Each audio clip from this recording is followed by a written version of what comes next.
All right, we're going to be using a law of sines here. And this is something that I really suggest that you make a sketch. It's just going to be so much easier for you if you draw out a triangle and you label the triangle with whatever measurements they give you. Okay? Something like that. Now, we need to write in what those vertices are. So let's do that. We can call this, for no good reason, A. It doesn't really matter where you put them. It's just one of those situations where you label it and then you're going to use the information in the diagram. Okay.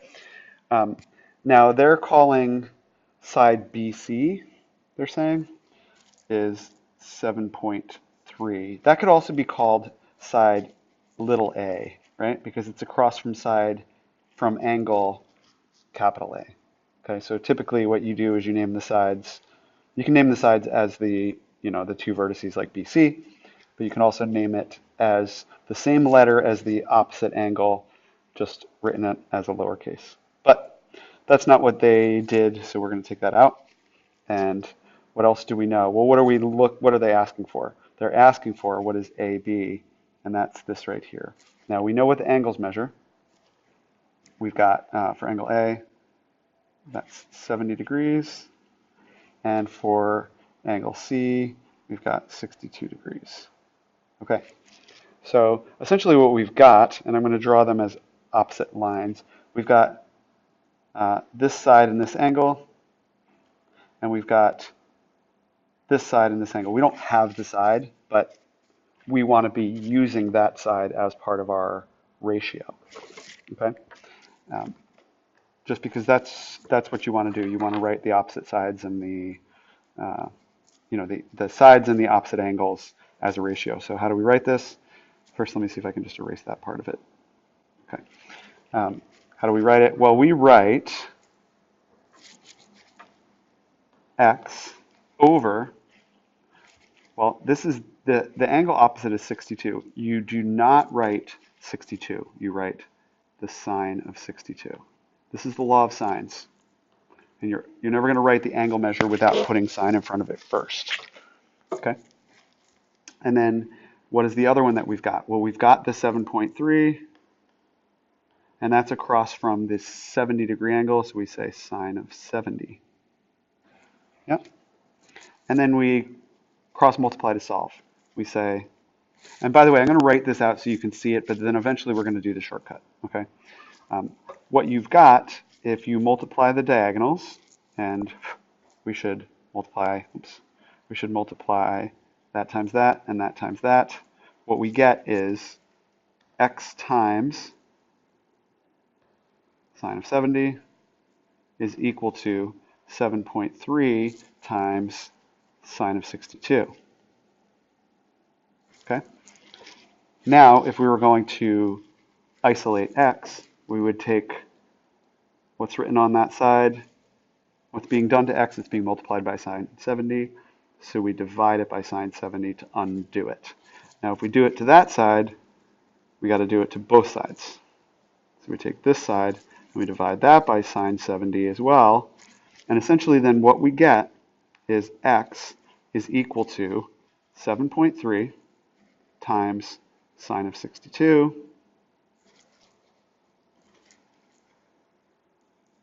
all divided by sine of 70. And then the shortcut for that is this. Let me see if I can erase just that. I'll have to write it all back in there. Just a second. Okay. Essentially what you're then doing, just like your picnic table, you remember the picnic table idea for solving proportions? You take the two things diagonal from each other that you know. We know 7.3 and we know sine of 62, or our calculator does. And we multiply them together, divide by that, and we will get that. Okay, so that's what we've got down here. 7.3 down here. So 7.3 times sine of 62, that's that times that, divided by 7, sine of 70. Okay, so now we just type it into the calculator. We say x equals, and here I have my TI-84. I'm going to type 7.3 sine 62, and don't forget to close the parentheses. If you don't close it, not going to work. Divided by sine of 70. And when I hit equals, I get 6.85917 blah, blah, blah. So I'm going to write, first I'm going to put approximately equal to, because we're going to be rounding this. Even before we round it, we can't write it perfectly. We can write the decimals that the calculator shows, but that won't be perfect. So we say 6.859. I'm going to write the digits out, but I'm going to show you why that rest of them are irrelevant. Okay, and then of course it goes on.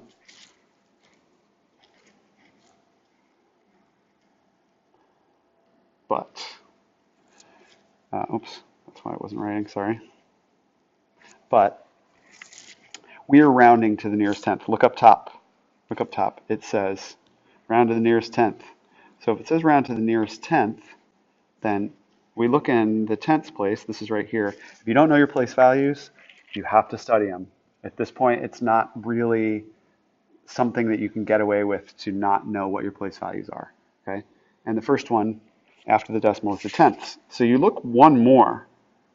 Okay, you look one more, and what you're looking for is to say, is that one after the tenths place, that the number, that 5, does that fit the is 5 or higher? Can you say yes to that? And yeah, you can say yes. Yeah, that's 5 or higher. It's 5. What does that mean? That means that all of this, everything after that, is essentially equal to more than half of another one of those. That's what it means. And once there's a 5 there in the place after it, even if it just said 0.85, we consider a 5 or anything that's greater than a 5 after the place we're rounding to. We consider it more than half of another one, and we round it up to one more. So what does that look like for us? That looks like x is approximately equal to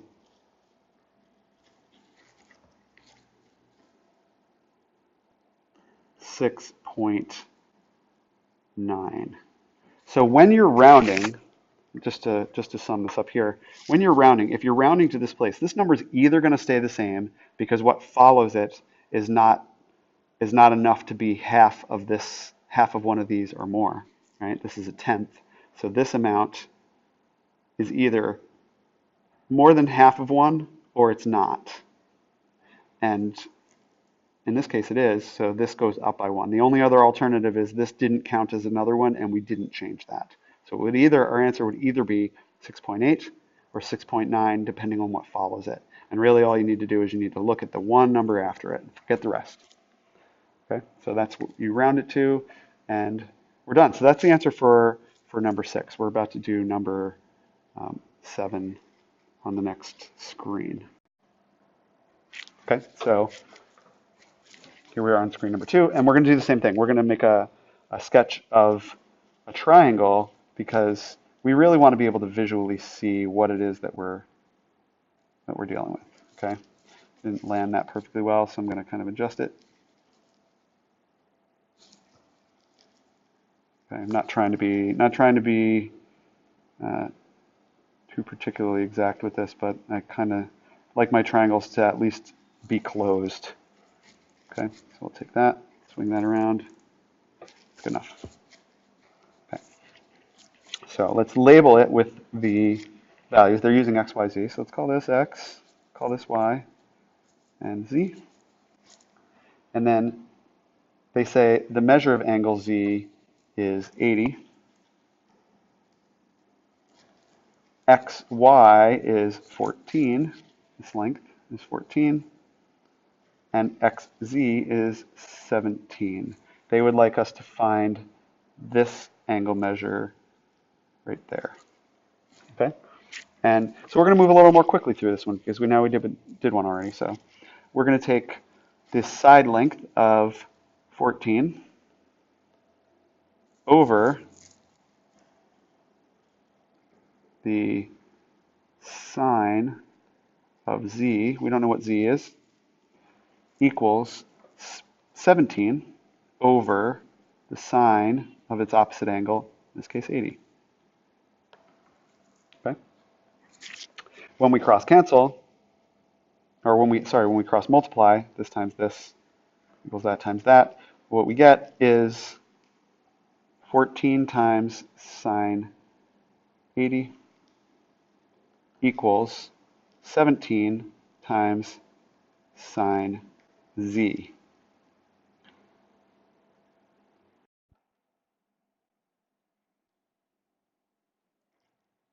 Okay, so we're trying to isolate what has the variable, what we don't know, which is sine z. So how do we isolate that? We divide both sides by 17. So we've got 14 sine 80 divided by 17 equals the sine of z. We divided that side by 17 to cancel it out. Okay, now this is how this problem is different than the last problem. The last problem we were looking for a side length, and this time we're looking for an angle. So what do you need to do here? Well, what we need to do here to get to the angle is we need to then say, okay, we're going to do inverse sine of all the things that are inside. 14, on that side, sorry, sine 80 over 17. Okay? Always remember when you open up a sine, when you hit sine, you're going to open up a parentheses and you're going to type the angle, in this case 80, in there. And then you'll have to type a parentheses after that to close it, because it's going to open one up for you there. And if you don't close it, then you're essentially finding the sine of 80 divided by 17. Okay? Because it won't know that you're dividing that whole amount by 17. So trust me, you got to do that. Now, equals, and what's it going to equal? It's going to equal angle z.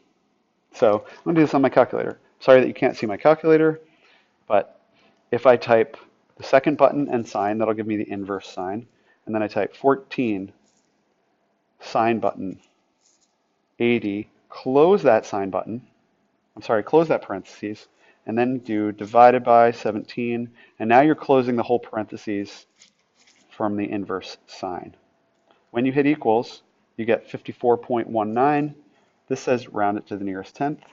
So we've got z is approximately equal to 54 point, well, if it's 1955 blah, blah, blah, it doesn't really matter what all the other digits are, because what we're doing is we're simply rounding to the tenths place. So we look here, is it 5 or higher? Sure is.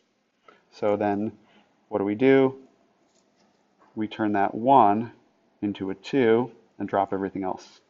It's approximately equal to z. And what are they? That is 54.2 what? Degrees.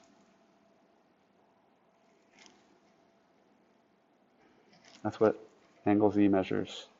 Hope that made sense.